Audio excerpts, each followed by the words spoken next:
Mari kita lihat bagaimana orang-orang ini melarikan diri dari penjara. Dia bersembunyi di kamar mandi dan mencukur jenggotnya yang lebat. Kemudian rambutnya dibelai seperti penyanyi Korea. Jangan pikir cuman gitu saja, dia lagi mengeluarkan pakaiannya dan bersembunyi di toilet. Setelah mengubah penampilannya, dia berubah menjadi sipir. Kejutannya, dia terus berjalan-jalan di penjara seperti itu rumahnya, benar-benar logika film. Ketika dia pergi ke pintu, dia segera mengeluarkan kartu keamanan palsu dan menggeseknya dengan lancar. Setelah itu, dengan santai berjalan keluar dari penjara. Dia pergi ke pinggir jalan untuk membeli kemeja kuning cerah untuk kehidupan baru. Kemudian dia melihat mobil mewah mencari tempat parkir. Dia bergegas ke sana dan berpura-pura menjadi petugas parkir di pusat ini. Tidak hanya mengendarai mobil yang mewah, tetapi juga mendapatkan tips $100 dari pelanggan. Dan dia adalah Matt, penipu terkenal di geng kejam ini. Pada saat ini, kepala penjara meminta bantuan kepada polisi tim, satu-satunya orang yang pernah bisa menangkap Matt. Tapi yang membuat tim tidak bisa mengerti adalah kenapa hanya dalam waktu 2 bulan Matt sudah bisa kabur. Bagaimana mungkin merencanakan dalam waktu sesingkat itu? Jadi dia memeriksa video kunjungan penjara Matt. Sebulan yang lalu, pacar Matt datang ke penjara untuk mengunjunginya. Tim membaca mulut gadis itu dan tahu bahwa kalimat terakhir yang dia ucapkan adalah selamat tinggal. Setelah itu, dia tidak pernah mengunjungi Matt lagi. Tim menebak bahwa Matt pasti akan datang mencari pacarnya setelah dia kabur. Jadi dia pergi ke rumah gadis itu. Benar-benar Matt duduk di sini sendirian dengan malas. Ketika tim memberitahu bawahannya untuk menangkap Matt, Matt tiba-tiba melihat tali di bahu Tim. Apakah kamu tahu apa ini? Tentu saja, Tim tidak tahu. Ternyata beberapa jam yang lalu, tim memasuki perbendaharaan bank untuk menyelidiki serangkaian kasus. Teknisi sedang mencoba menemukan kata sandi brankas ketika brankas tiba-tiba meledak. Ini membuat semua polisi tertutup debu. Dan buktinya juga dihancurkan. Aku memberitahu kamu apa ini, temui aku di penjara setelah seminggu.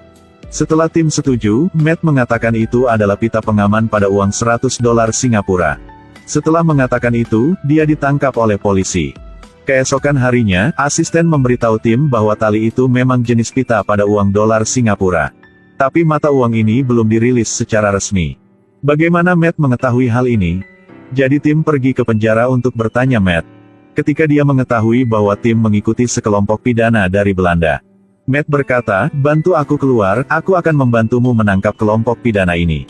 Pasangkan saja borgol elektronik di kakiku, bisakah kalian selalu mengawasiku 24 dari 7?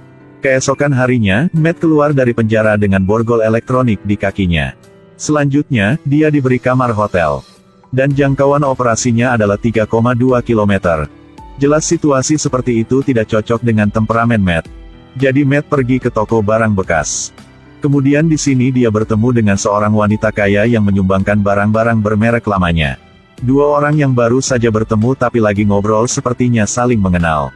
Dia mengetahui bahwa rumah wanita kaya ini ada di dekatnya, Matt segera pindah dan tinggal di villa itu. Selain membantu wanita kaya merawat bunga dan memelihara anjing setiap hari, dia juga merayu-rayu cucunya. Dia benar-benar ahli. Cukai menyita banyak cerita Putri Salju dan 7 kurcaci. Meskipun cerita-cerita ini telah diterbitkan sejak 1944, tapi harganya tidak tinggi. Jadi mengapa seseorang menghabiskan begitu banyak uang dan mengirimkannya? Jadi tim segera pergi ke toko buku untuk menanyakannya. Dia mengatakan semua transaksi legal, tetapi dia menunjukkan wajah yang sangat tegang.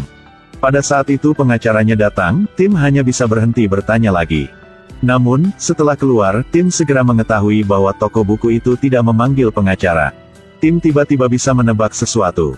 Pada saat dia kembali ke dalam, pemilik toko buku sudah dibunuh. Jadi setelah itu, mereka hanya bisa menemukan petunjuk dari buku-buku itu. Pada saat ini Matt menemukan bahwa halaman pertama setiap buku memiliki halaman kosong di dalamnya. Jadi mungkin mereka akan memasukkan sesuatu ke dalam halaman ini. Kemudian tim menemukan tiket ke bank dokumen di dompet pemilik toko bukunya. Jadi mereka berdua pergi ke sana untuk menyelidiki kasus ini. Di sini mereka mengetahui bahwa pemilik toko buku dulu datang ke sini dan pernah mengambil foto obligasi yang diterbitkan pada tahun 1944. Tim mengeluarkan kertas putih yang kosong tadi untuk membandingkan. Hasilnya adalah ukuran yang sama persis. Kata bankir, meskipun obligasi ini sekarang bernilai 1,7 miliar. Tapi 599 lembar sisanya tidak diketahui di mana sekarang. Jadi ini satu-satunya lembar yang tersisa. Matt, setelah mengamati, menemukan bahwa obligasi ini palsu. Meskipun warna dan bahan permukaannya sangat tua, bau tinta benar-benar baru. Kalau gak percaya, cobalah ciumnya. Manajer bank tercengang ketika dia mengendusnya. Bagaimana itu mungkin? Ini tidak mungkin. Ternyata sebelumnya pemilik toko buku datang ke sini 2 kali. Pertama kali adalah mengambil foto obligasi untuk memalsukannya. Kali kedua akan datang untuk menukarnya. Jadi, kelompok pidana perlu menemukan 599 lembar yang tersisa, bank diharuskan mengeluarkan yang asli untuk perbandingan. Dan lembar yang asli di bank telah tertukar. Jika demikian, hasil perbandingan pasti cocok. Dengan cara begitu, mereka bisa mendapatkan 400 miliar.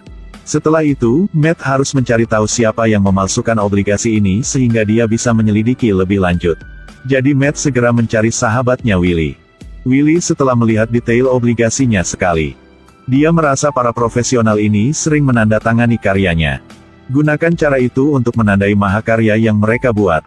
Benar saja, Matt menggunakan kaca pembesar dan menemukan huruf C dan H. Dan kedua huruf ini adalah singkatan dari Tucker. Saat ini, Tucker mengerjakan renovasi gereja 3 lantai sedangkan terletak di jalan. Jadi mereka berdua pergi ke gereja itu untuk memeriksa, hasilnya seperti yang diharapkan. Ini adalah obligasi bernilai miliaran. Tapi itu dipalsukan oleh seorang ahli yang sudah ditukar. Matt dari lukisan di dinding gereja menemukan 2 huruf C dan H seperti pada obligasi.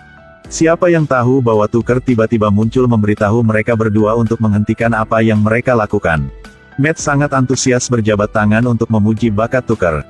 Tapi dia sepertinya tidak terlalu ramah. Menggunakan alasan harus memperbaiki gereja, dengan cepat mengusir Matt dan tim.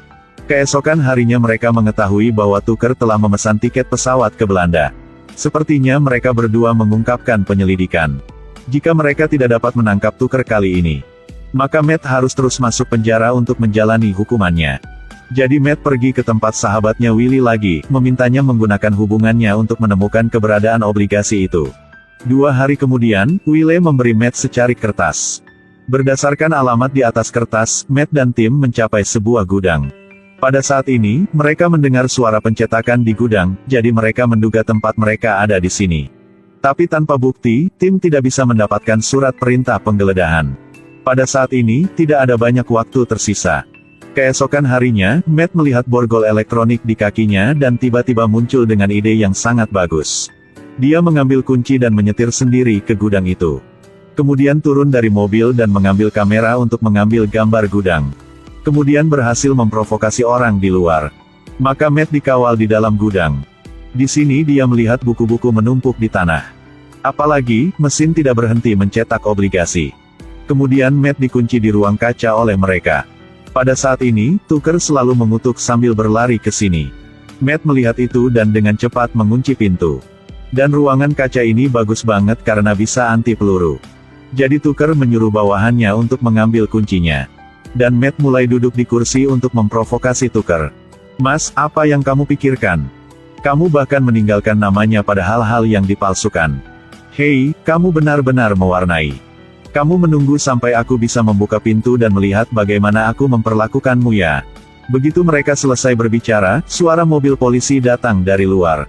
Ternyata selama Matt meninggalkan jarak yang diizinkan, borgol elektronik akan secara otomatis memberitahu polisi. Pada saat ini, tim mengirimkan FBI untuk menangkap Matt. Jadi polisi langsung menghancurkan pintu gudang itu. Tucker dan bawahannya tak bisa berlari keluar dan hanya bisa dengan patuh mengangkat tangan mereka. Mereka kemudian menemukan obligasi asli di brankas Tucker.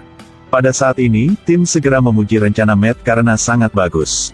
Jadi dia menepati janjinya dan secara resmi mengundang Matt untuk menjadi konsultan investigasinya. Dengan demikian, Matt tidak hanya tidak perlu masuk penjara lagi, tetapi dia dapat terus menggoda cucu wanita yang kaya. Wah kakak, ini benar-benar satu pekerjaan dapat 2 tujuan.